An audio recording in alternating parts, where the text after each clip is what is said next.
Hey guys, welcome back to my channel. I'm Shelby and I make videos all about motherhood, and in today's video I'm going to tell you everything you need to know about newborn sleep and trying to get them to sleep longer stretches through the night, if not all the way through the night. Wow! Come on, move along. I said, baby, I know you're on a roll. Sweet honey, let's take it real soon. You know we got what you need, baby, so take it, move along. I said we got what you need, honey, come and groove along. Come on. So first of all, I want to share a few disclaimers with you.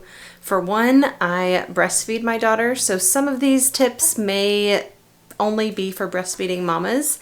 I'm sure you can shift them and make them work for formula feeding mamas or bottle feeding mamas. I just am more experienced in the breastfeeding area because that's what I do. I also wanted to say that a lot of these things I used on my first baby, and I would have shared these things with you then, but I really thought maybe it was just a him thing and not from what I was doing. So the thing is I've been doing the same things and they're working with my second. So she's waking up from a nap right now. So I will get her out in just a moment. But that being said, all babies are different and there's no guarantee that these tips are going to work with yours. Still, I think you should try them because you never know, and you might get some longer stretches of sleep, if not a full night's sleep. The final thing I wanted to tell you is that you can apply these tips to the first 2 to 3 weeks of their life, but really those first few weeks are so just kind of survival. Your baby's going to sleep when they sleep, eat when they eat, and all of that. So there's no guarantee that they're going to help you those first few weeks. It's just newborn life. So let's go ahead and get into today's video. I'm just going to bring you along and update you when I have free moments in my day. Isn't that right? And this is not one of them, so I'll catch you in a second. I have a quick quiet moment, so I thought I would start here and just go ahead and also tell you where Charlie is with her stretches of sleep at night. So for the past 2 nights, she has actually slept 10 hours straight. And that's not the first time she's done a 10-hour stretch, but none have been consistent. May not be consistent now, to be honest, who knows, but 2 10-hour stretches. So I put her down between 7:30 and 8, and she woke up right around 6 o'clock. Besides that, she's done some 6-hour stretches. You know what? Okay, so I have an app and this shows her sleep patterns. So this was, for example, let me make sure there's no reflection. This was last night. It tells you at the bottom what, try to get no reflection, how long the sleep was last night. And then the night before that, we got another one. This is a great app, by the way. I think I had to pay for the year to use it as a subscription, but it wasn't very expensive. But you basically can track feeds, eating, a bunch of different things in it. Okay. First thing I want to tell you is if you are someone who really likes to have a routine, specifically if you have one baby, this works really, really well. The book Moms on Call. So this series gives you a schedule, and I'll flash up the schedule for the one that she's on right now. It's, I believe it's 8 to 16 weeks. So this covers that schedule for that. But the book in general gives you a breakdown of how to clip a baby's nails for the first time, how to swaddle a baby properly. There's a ton of things that you may not think to ask another mom until you actually need to know how to do it, and they're all in the book. And it may not be the only way to do things, but I think that as a first-time mom especially, the book was very, very helpful in knowing what products to use, how to use them, and basically basic baby care. I was a nanny, so I already knew a lot of things, but specific things, it was still nice to kind of know that I was doing something properly, or I don't know, get some more information. I do recommend Moms on Call, and this really did help me get her into more of a schedule. It encouraged me to put her down at 7:30 or 8:30 at night. Before I was using this, I was afraid to put her down that early because I was like, well, she's gonna wake up before I ever go to bed. And that gave me a lot of anxiety. But really, getting her used to having an early bedtime has helped this schedule. So just trust me, check out that series, look into it a little bit, and see what you think about it. I also want to mention that for a routine on a 2 to 3 month old baby, these are goals. So if you do want to become a routine mama that has a routine every single day, just remember these are goals, and you are not always going to achieve a perfect schedule or a perfect routine, and it'll save you a lot of anxiety just knowing that up front. So the second tip that I have for you on getting your baby to sleep longer stretches at night is when you feed them, to give them a full feeding. And I'm saying that so that it is inclusive to bottle feeding moms and formula feeding moms. But if you are a breastfeeding mama like I am, then I suggest feeding on both sides. And I'm not sure where I heard it. I'll go into this a little bit more in the breastfeeding video that I'm going to do for you. But what I have read and seems to really, really work is to feed mostly on one side. Do not unlatch the baby just because you think you're halfway through the feeding or anything like that. Just stay on one side and feed until they unlatch. Try to burp, and then put them on the other side. So yeah, feed them on both sides, offer one, let them feed until they unlatch themselves, try to burp, and then switch sides and offer the second one. This way they get a nice full feeding at every single feeding, especially the one in the middle of the night or before bedtime. So I've got to make Lucas some lunch, and I'll get back to you with tip number 3 in just a minute. Okay, number 3, my third tip for you on getting a nice long stretch of sleep out of your baby is to find a really good swaddle. And I'll just recommend the one that I'm using, and I did not have this with Lucas, but he also did not like swaddling.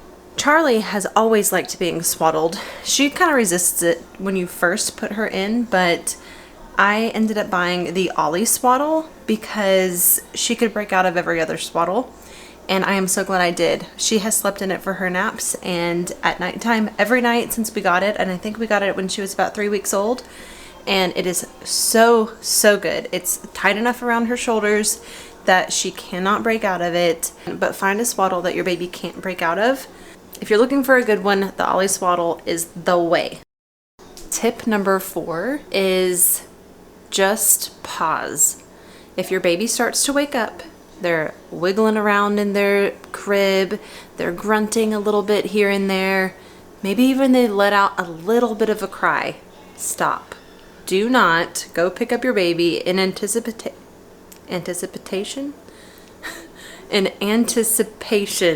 that it is time for them to eat. I can't tell you how many times Charlie has done that, and I've thought, oh, for sure she's getting up. But then I just wait, and she goes back to sleep, and I go back to sleep for another hour. So I think that has very much helped prolong her stretches of sleep. Tip number 5, no daytime naps that are longer than 2 to 2.5 hours. So I think this tip I may have actually gotten out of the Moms on Call book, but if you cut out any naps that are longer than that, your baby is more likely to have that long stretch of sleep at night. And early on, they will start having a 5-hour stretch of sleep. So you want that to happen at night. So make sure to wake them. Even though people tell you don't wake a sleeping baby, wake them after 2 to 2.5 hours. I would say let it go to 2.5, especially if you're really tired and you're actually getting to rest. Let it go to 2.5.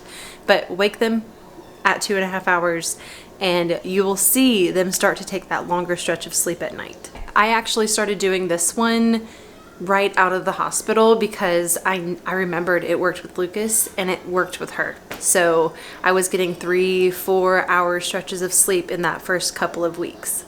Okay, tip number 6 is make sure that you're feeding your baby every 3 hours during the day or more if that's what they want. This way they get as many calories as possible during the day and they don't want those in the middle of the night. That one's quick and simple and to the point, and if you're not letting them sleep more than 2.5 hours anyway, you should be able to make this work.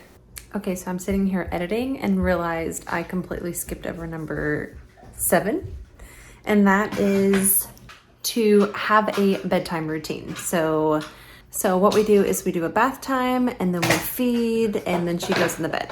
So a routine always tells them it is bedtime.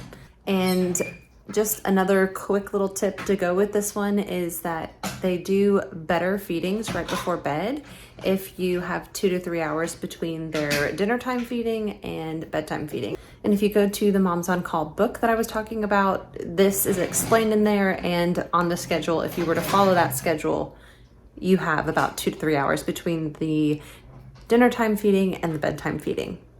So on to number 8.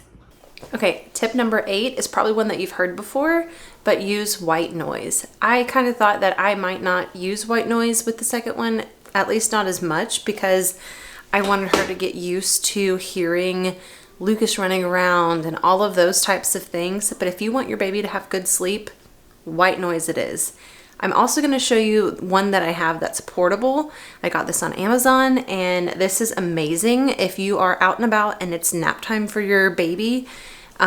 This attached to the car seat, this is great. It makes enough noise, and then if you have a car seat cover to go over your car seat, it kind of like muffles the sound into it. So I have gone grocery shopping with her in the buggy with the cover on and that inside of it, and she has just slept right through it. So it's very helpful, especially if they are fussy in the car. And also I love that that one does not have a loop on it for my own sake. I actually sometimes will wake up early and come sleep on the couch. And I'll just let that play quietly so that I can sleep for a couple of extra hours before the rest of the family wakes up, unless I just stay up. But yeah, white noise, honestly, it will help your baby to get good, restful sleep and to stay asleep longer. And just because I still am able to speak to you without my children interrupting, I'm going to go ahead and finish this video. Tip number 9 is to try putting your baby down while their eyes are still open. And I know this doesn't feel right. You just think that you need to rock them until they're completely asleep and then transfer them to wherever you're going to lay them down. But as a mom of 2, I have had to put Charlie down with her eyes wide open thinking, I'm going to have to come right back to you, but I have to go get the toddler down for his nap. So I've done that and then come back and she was sound asleep. And since I noticed that was happening, I started doing it intentionally, and honestly, it has helped her so much to go to sleep all on her own. So even at night, we do bath time and then I nurse her and then I put her in her bed, and sometimes she's asleep when I'm done nursing, but every single time when I transfer her to her bed, she wakes up. And there have been times that she didn't fall asleep while nursing. She's like laying there after she was done eating, just smiling at me. No signs that she's going to fall asleep, even though her wake window is over. And I have put her in her crib and she has just gone right to sleep. So, I mean, it's worth a shot. I would try it. And then, of course, there are times it doesn't work out and I do have to go back in. So please understand that she's not perfect. I do sometimes have to go back in. And when I do, I just either put a pacifier in and see if that does it. Or, you know, if I've tried all those things, then I'll get her back up and rock her a little bit until she's a little more drowsy and put her back down. So try it. Try putting your baby in their bassinet or wherever they sleep while they're still awake and see if it works. And I do feel like I may have already mentioned it in some of my other tips, but tip number 10 is to try your best to soothe the baby back to sleep without picking them up. So like I mentioned before, put a pacifier in. Run your finger down their eyes like this. That worked the other day for us. You know, if their stretch of sleep is supposed to be a little bit longer and they woke up after 30 minutes, don't pick them up right away. Go in, be there for them. I'm not telling you to let a newborn just cry or something, but do what you can to get them back to sleep without actually picking them up, because it'll just totally wake them up and they'll be completely off schedule. So those are my tips for you. I really hope that they're helpful. Yeah, I just really hope that this helps you get some more rest and helps your baby to sleep longer stretches at night. Let me know if you're going to try these tips, and let me know how it works out for you. Thank you so much for watching. If you enjoyed today's video, please make sure that you give it a thumbs up. And if you're not already subscribed to my channel, I would love to have you as part of my community. So hit that subscribe button, and I will see you guys in the next one.